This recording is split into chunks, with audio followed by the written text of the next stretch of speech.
ଦେଖନ୍ତୁ ଫାଇନାଲ ଯେ ଆମର Odisha staff selection commissioner notification ଆସିଯାଇଛି ଓଡ଼ିଶା ସିଜିଏଲ୍ର।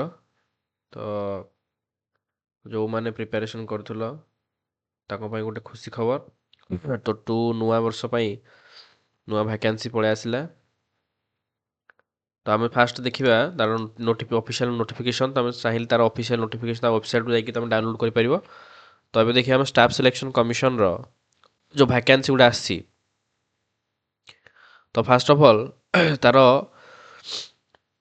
ଷ୍ଟାର୍ଟିଂ ଡେଟ୍ ଆପ୍ଲାଇ ବା ଅନଲାଇନ୍ ରେଜିଷ୍ଟ୍ରେସନ୍ ହେଉଛି ଆମ ପାଖରେ ଅଛି 19/12 ମାନେ ଡିସେମ୍ବର 19ରୁ ଆମେ ଆପ୍ଲାଇ ଷ୍ଟାର୍ଟ କରିପାରିବା।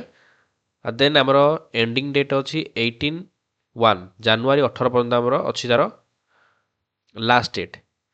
ତ submission of online application from 19 ତାରିଖ ଡିସେମ୍ବରରୁ ଆମେ ଷ୍ଟାର୍ଟିଂ ଯେଉଁ କହୁଥିଲେ ସେଇଟା କରିଛେ। ଆଉ ତାର ସବମିଟ୍ ହେବ ଲାଷ୍ଟ ଡେଟ୍ ହେଉଛି 21 ତାରିଖ। ଆଉ ଡେଟ୍ ଅଫ୍ ଏଡ଼ିଟିଂ ଯଦି କାହାର କିଛି ଭୁଲ ଭଟକା ଥାଏ ତାହେଲେ ସେଇଟା ଆମେ ଜାନୁଆରୀ 24 ପର୍ଯ୍ୟନ୍ତ ସେଇଟାକୁ ଆମେ ତାକୁ ରେକ୍ଟିଫାଇ କରିପାରିବା।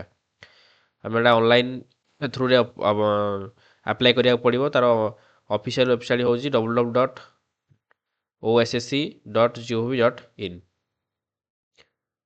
ତ ଏଟା ବହୁତ ବଢ଼ିଆ ଜବ୍। ଦ କମ୍ବିନେସନ୍ ଗ୍ରାଜୁଏଟ୍ ଲେବୁଲ୍ ରିକ୍ୱାରମେଣ୍ଟଟା examination for group B post ପାଇଁ ଅଛି। ଆଉ ଗ୍ରୁପ୍ ସି ପାଇଁ ବି କିଛି ପୋଷ୍ଟ ଅଛି।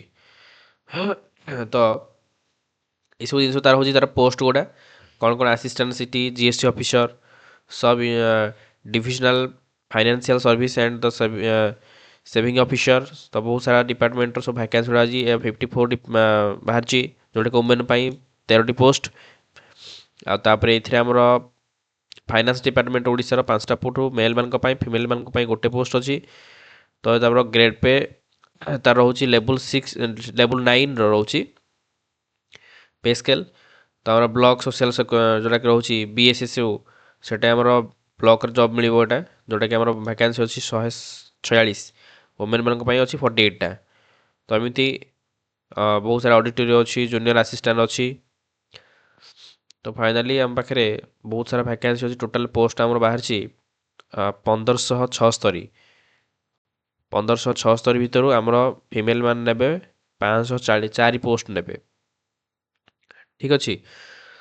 तो मैंने अप्लाई करला बेले OSS आमर फी के मागणार होता कि एथर आमको 500 रुपीज देको पड़ो। बट SC आउ ST एंड PW पूरा मागणा अप्लाई कर कि आमको 500 अप्लाई कला समय पे कला भी आम यदि एग्जाम अटेंड करवा ताला आमको फ्री हो फ्री मिल रिटर्न हो पैसाटा।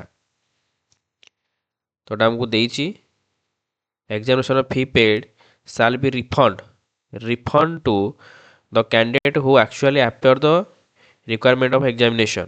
तमें जदि से पिलाटी एग्जाम दब ताल तार से 500 टका रिफंड हो। तो यहाँ आमर नॉर्मलाइजेशन फॉर्मूला ही सिलेक्शन टा हम सब किसी जानिया दरकार नहीं। देन कैटेगरी वाइज भी वैकेंसी गुड़ा सब देखिपारे जो अच्छी director of industry of Odisha junior assistant director of public home of department Bhubaneswar. तो यहाँ आमर सब कैटेगरी स्पेशल ये दि जाइए। तो देखिपारे नोटिफिकेशनटा। नेक्स्ट आम जा तार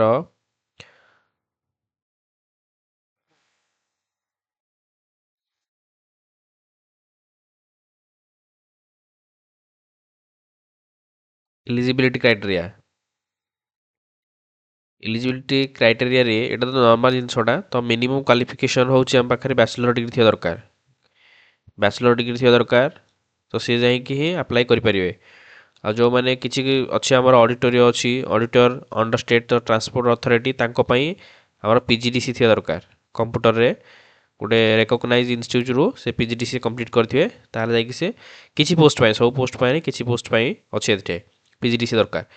आउ कंपलसरी बैचलर डिग्री थी से आमर अप्लाई करें। देन एज लिमिट हूँ आम 21 मिनिमम एज 21 हो दरकार। କେଉଁ ଡେଟ୍ ପର୍ଯ୍ୟନ୍ତ ନା 1/1/2025 ସୁଦ୍ଧା ତାଙ୍କୁ 21 ବର୍ଷ ହେଇଥିବା ଦରକାର ମିନିମମ୍ ଏଜ୍। ତ ମାକ୍ସିମମ୍ ଏଜ୍ ଆମର 42 42 ବର୍ଷ ହେଇଥିଲେ ପକାଇ ପାରିବେ ପର୍ଯ୍ୟନ୍ତ ପକାଇ ପାରିବେ। ଆଉ 5 ଇୟର୍ସ ଆମର ରିଲାକ୍ସେସନ୍ ବି ରହୁଛି, ଜାଣିଥିବେ ସବୁ। ଆଉ ଏଜ୍ କାଲକୁଲେସନ୍ ଆପଣ ଗୁଗଲରେ ସର୍ଚ୍ଚ କରିକି ଏଜ୍ କାଲକୁଲେସନ୍ ବି କରିପାରିବେ। ଦେନ୍ ଏଠି ଆମର ମୁଁ କହିଦେଇଛି ଅଲରେଡ଼ି ପ୍ୟାଟର୍ନ ଅଫ୍ ଏକ୍ଜାମିନେସନ୍ ତାର ଦୁଇଟା ଏକ୍ଜାମ୍ ହେବ। ଫାଷ୍ଟ କି ପ୍ରିଲିମିନାରୀ ହେବ ଏକ୍ଜାମିନେସନ୍ ଯେଉଁଟାକି 150 ମାର୍କର 150 ମାର୍କର। ଦେନ୍ ମେନ୍ ଏକ୍ଜାମ୍ ହେବ 200 ମାର୍କର। ଠିକ୍ ଅଛି, ତ ମେନ୍ ଏକ୍ଜାମ୍ ହେବ ଆମର ପାଖରେ 200 ମାର୍କର ଏକ୍ଜାମ୍ଟା ରହିବ, ଯେଉଁଟାକି ଲାଙ୍ଗୁଏଜ୍ ଆମର ଓଡ଼ିଆ ଇଂଲିଶ ରହିବ। GS paper GS general study ରହିବ। ମ୍ୟାଥମେଟିକ୍ସରେ କିଛି ପୋଷ୍ଟ ପାଇଁ ଅଡ଼ିଟୋରିୟ ପୋଷ୍ଟ ପାଇଁ ମ୍ୟାଥମେଟିକ୍ସ ବି ରହିବ, ମ୍ୟାଥମେଟିକ୍ସ ଟେଷ୍ଟ ବି ରହିବ। ଦେନ୍ ତାପରେ ରହିବ କମ୍ପ୍ୟୁଟର ସ୍କିଲ୍ ଷ୍ଟେଟ୍ ତାପରେ ଯାଏନା ଆମର କିଛି ପୋଷ୍ଟ ପାଇଁ ଯେଉଁଟାକି ଆମର auditor, inspector of block, social security officer BSSO, ତାପରେ ଜୁନିୟର ଆସିଷ୍ଟାଣ୍ଟ, ଜୁନିୟର କ୍ଲର୍କ ଏମାନଙ୍କ ପାଇଁ ମ୍ୟାଥମେଟିକ୍ସ କମ୍ପ୍ୟୁଟର ସ୍କିଲ୍ ଟେଷ୍ଟ ବି ରହିବ।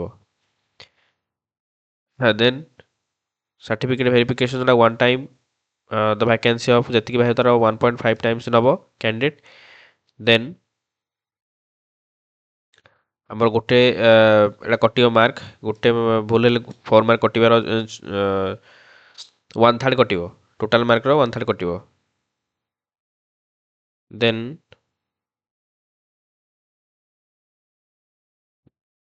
ପ୍ଲେସ୍ ଅଫ୍ ଆଣ୍ଡ ଏକ୍ଜାମିନେସନ୍ ଏକ୍ଜାମ୍ଟା କେବେ ହେବ ନା ଫେବୃଆରୀ ମାର୍ଚ୍ଚ ଭିତରେ ଆମର ଏକ୍ଜାମ୍ଟା ରହିବ।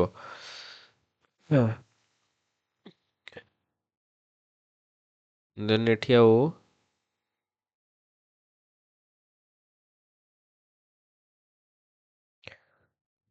କିଛି ନାହିଁ, ଏଠି ତୁମେ ଚାହିଁଲେ ବି ପଢ଼ିପାରିବ ତାର ଅଫିସିଆଲ୍ ନୋଟିଫିକେସନ୍ରେ କ'ଣ କ'ଣ ଅଛି କ'ଣ ନାହିଁ। ହଁ, ଏଇଠି ତାର ଡିଟେଲ୍ ସିଲାବସ୍ଟା ଅଛି।